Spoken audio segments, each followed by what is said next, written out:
Cheesy pasta বন্ধুরা ঘরেই বানিয়ে ফেলতে পারেন। আর এরকম যদি এক পোচ দিয়ে আহা গরম গরম নরম তুলতুলে গালের মধ্যে চলে যায় তাহলে কেমন হয় বলুন তো। চলুন দুই রকমভাবে বানাতে পারেন। এখানে একটু চিকেন আর চিজ ব্যবহার করেছি, এক পোচটা যোগ করেছি। ছুটির দিনে বা রাত্রিরে ডিনার ব্রেকফাস্ট যেভাবেই হোক চটজলদি বানানোর জন্য এই পাস্তার জুড়ি মেলাভার, আর বেশ টেস্টিও।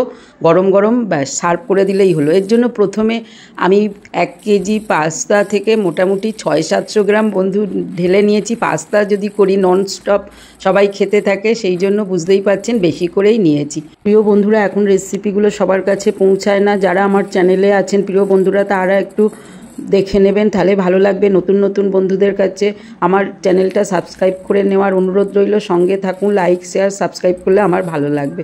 প্রথমে প্যান বসিয়ে দিয়ে লবণ যোগ করে দিয়েছি টেস্ট অনুযায়ী। এবার জল গরমটা ফুটতে আরম্ভ করেছে, সেই ফুটন্ত জলের মধ্যে নাড়িয়ে চাড়িয়ে একটু তেল যোগ করে দিলাম। তেলটা দিলে পাস্তা গায়ে গায়ে জড়াবে না, সেটা সবাই এখন জানেন, পাস্তা করে করে সবাই এক্সপার্ট। যাই হোক, আমি পাস্তাটা যোগ করে দিলাম। নানা রকমের পাস্তা আছে, যে যেরকম পছন্দ সেরকম কিন্তু নিয়ে নিতে পারেন। এইবার 10 মিনিট একটু ফুটিয়ে দেখুন, একদম নরম তুলতুলে হয়ে গেছে। ঠিক ঠান্ডা জল যোগ করলে কিন্তু এইভাবে একদম ঝুরঝুরে হয়ে যাবে, তবে স্টক একটু রেখে দেবে। সবজির মধ্যে আমি নিয়েছি গাজর, পেঁয়াজ কুচানো, টমেটো কতগুলো, আর বেল পেপার। আপনারা ক্যাপসিকাম, বিনস, সিজনাল সবজি নিয়ে নিতে পারেন। শীতকালে ফুলকপিও নিয়ে নেওয়া যায়।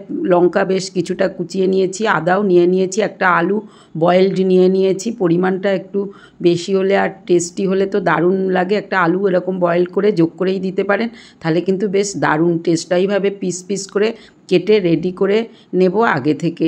সব রেডি করে হাতের কাছে থাকলে ঝপাঝপ রেসিপিটা রেডি হয়ে যায়। সেক্ষেত্রে আমি এবার প্যানের মধ্যে একটুখানি সাদা তেল যোগ করেছি প্রথমে। এই তেলটা একটু গরম হতে দেব, সেই সঙ্গে যোগ করে দেব প্রয়োজন মতো একটুখানি বাটার। বাটারটা কিন্তু পাস্তায় সবথেকে বেশি টেস্ট নিয়ে আসে, পুরোটাও বাটার দিয়ে করতে পারেন। এখন এই বাটারটা একটু খালি গলে নেওয়া হয়ে গেলে ভালো করে নাড়িয়ে চাড়িয়ে, পুরো গরম হয়ে গেছে বুঝতেই পাচ্ছেন। বেশি বাটার বেশি স্পাইসি রেসিপি। প্রথমে গাজরটা দিয়ে দেবো, একটু গাজরটা হতে সময় লাগবে। তার সঙ্গে বয়েলড আলুটাও দিয়ে দিন, এতে কি হবে দুটোর মধ্যেই লবণটা প্রবেশ করে যাবে, দুটোই একটু হতে সময় লাগে। লবণ ছাড়া কোনো কিছুর টেস্ট আসে না জানেন তো। আর বয়েলড আলুর মধ্যে সহজে লবণ ঢুকতে চায় না, ভাজলে লবণটা চলে যাবে আর টেস্টটা ভালো হবে। এবার একে একে টমেটোটা যোগ করে দিন, তার সঙ্গে যোগ করে দিন বাকি সবজিগুলোর মধ্যে নেওয়া রসুন কুচিগুলো দিয়ে দিন। এই সময় প্রথমে রসুন কুচিটা ভাজলে অতটা স্মেল থাকে না, পরে যোগ করবেন। আদা কুচিটাও একটু পরে যোগ করাই ভালো। কাঁচা লঙ্কাগুলোও দিয়ে দিন, ঝালটা টেস্ট অনুযায়ী দেবেন। আমি তো একটু বেশিই যোগ করেছি। নাড়িয়ে চাড়িয়ে 2-5 মিনিট হয়ে গেলে লঙ্কা গুঁড়ো 2 টিস্পুন মাপের দিয়ে দিয়েছি। বলেছি একটু ঝালটা বেশি। এবার আরেকটু টমেটো ছিল, বেল পেপার ছিল লাল, সেটাও দিয়ে দিয়েছি। পেঁয়াজগুলো কাটাগুলো যোগ করেছি। এগুলো কিন্তু বেশি সময় লাগে না, আর একটু গালের মধ্যে গোটা গোটা পড়লে দারুণ টেস্ট লাগে, সেই জন্য এইগুলো পরেই দেবেন। এটুকুতে তো হবে না বন্ধুরা, হলুদটা বাদ গেছে, হলুদটা দিয়ে দিন। যত কিছু দেবেন তত স্পাইসি হবে। নাড়িয়ে চাড়িয়ে ভালো করে মিশিয়ে দিন। আপনার মনের মতো করে ভাজাটা তৈরি করে নিন। এইবার পাস্তাগুলো রেডি। এই পাস্তা থেকে আমি প্রথমে কিছুটা একরকমভাবে করেছি, সেটাই যোগ করে দিচ্ছি। দেখুন কিছুটা এইভাবে পাস্তাগুলো যোগ করার পরে ভালো করে মিশিয়ে রেডি করে নিলেই হলো, যাতে সব সবজিগুলো মিশে যায়। সঙ্গে একটুখানি কেচাপটা দিয়ে দিলাম। কেচাপটা না দিলে বাড়ির সবাই ছোট বড় সবার মনটা ভরে না, মনে হয় পাস্তার টেস্ট আসছে না। সেক্ষেত্রে কেচাপটা একটু দিলে ভালোই টেস্ট নিয়ে আসে। দেখুন নাড়িয়ে চাড়িয়ে সমস্ত কিছু মিশিয়ে রেডি হয়ে গেল আপনার সিম্পল পাস্তা। কতটা এখনই স্পাইসি হয়ে যাবে, করলে বুঝতে পারবেন। এই সময় আরেকটুখানি হতে থাকবে যখন, তখন সবথেকে বেশি টেস্ট বাড়ানোর জন্য স্টকটা পাস্তার একটুখানি রেখে দেবেন বলেছিলাম, সেটাই যোগ করে দিলাম। দিয়ে আরেকটু মিশিয়ে দেবো, তাহলে কিন্তু গ্রেভিটা বেশ নরম নরম হয়ে পাস্তাগুলো গালে দিলে বেশ দারুণ মিলিয়ে যায়। একটা এগ পোচ করে নিয়েছি প্লেটে। পাস্তাটা গরম গরম সার্ভ করে দিচ্ছি, কিন্তু এইভাবে দিলে কারুরই মন ভরবে না, আর সবাই বলবে বাজারের মতো আর হলো কই। সুতরাং এর মধ্যে কেচাপ যে যতটা খাবে যোগ করে দিন, যত দেবেন তত স্পাইসি হবে।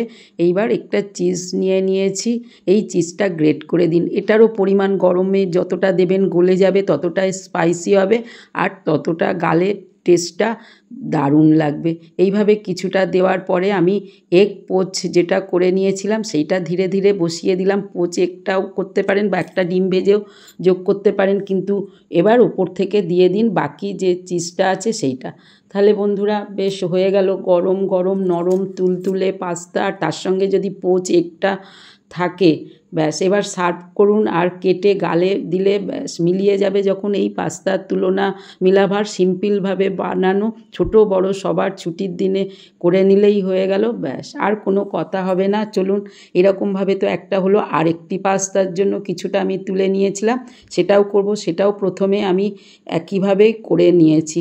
দেখুন এর মধ্যে আমি একটু কেবল বিনস যোগ করেছি, যার বিনস পছন্দ তার জন্য একটু বিনস দেওয়ার পরে একটু চিকেন আমার করে থাকা সেটা দিয়েছি, একটা পোচ এগের সাদা অংশটা মিশিয়ে দিয়েছিলাম, আর কুসুমটা রেখে দিয়েছি সেটাই দিয়েছি সামান্য, দেখতে পাচ্ছেন। এইভাবে পোচটা করে নেওয়ার পরে হালকা হালকা মিশে গেছে আর হালকা গোটা আছে। এখন একটা প্লেটে সার্ভ করে দিচ্ছি গরম গরম পোচ। এইটার মধ্যে আমি কিন্তু ক্যাপসিকাম ব্যবহার করেছিলাম। সুতরাং যার যেটা পছন্দ তার সেটা করে দিলেই হলো। একটু চিকেন বাড়িতে থাকলে রেডি করে রেখে দিন, বা রান্না করা চিকেনের 2-4 পিস রেখে দিলেই আপনার কেল্লা ফতে। আমি যখনই এরকম রান্না করি একটু রেখে দিই, তাহলে আর সমস্যা থাকে না। পোচ একটা একটু বয়েলড হয়ে গেছে আর ভিতর থেকে নরম আছে, এর মধ্যেও টমেটো কেচাপটা যোগ করে দিয়েছি। পাস্তা বানানোর সময় একটু তো সস দেওয়াই আছে, চিকেন কারির গ্রেভি দেওয়া আছে, সুতরাং এটার স্পাইসিটা অনেক বেশি। উপর থেকে একটু চিজ যোগ করে দিন, গোটা পাতা গরমে গলে গিয়ে এর টেস্ট একদম অন্যরকম হলো। তাহলে বন্ধুরা যে কোনো ছুটির দিনে বা সকালবেলা রাতের ডিনারে ইভিনিং স্ন্যাক্সে এরকম পাস্তা বানিয়ে নিলেই আর কিছু লাগবে না। সঙ্গে থাকুন, ভালো লাগলে করে ফেলুন, কেমন হয়েছে জানান। ইচ্ছা হলে বন্ধুরা পর্ন পাস্তাটাও একবার ট্রাই করতে পারেন, এটাও দারুণ টেস্টি। সঙ্গে থাকার অনুরোধ নিয়ে আজ আসি, সবাই ভালো থাকবেন, আবার দেখা হবে।